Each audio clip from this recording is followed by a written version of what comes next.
नमस्कार मित्रांनो, कसे आहात? आशा आहे सर्वजण चांगले असतात. आज आहे सोयाबीनचा पहिला फेर. जय जवान जय किसान 5 शेतकऱ्याचे जोडी चालू आहे, बघू शकता तुम्ही.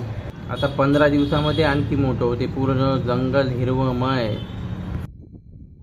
20 दिवस झाले आहे. आता पेरले होते तेव्हा पाणी नव्हतं म्हणून थोडं मागं राहिलं आहे. आता तरी चांगलं दिसत आहे.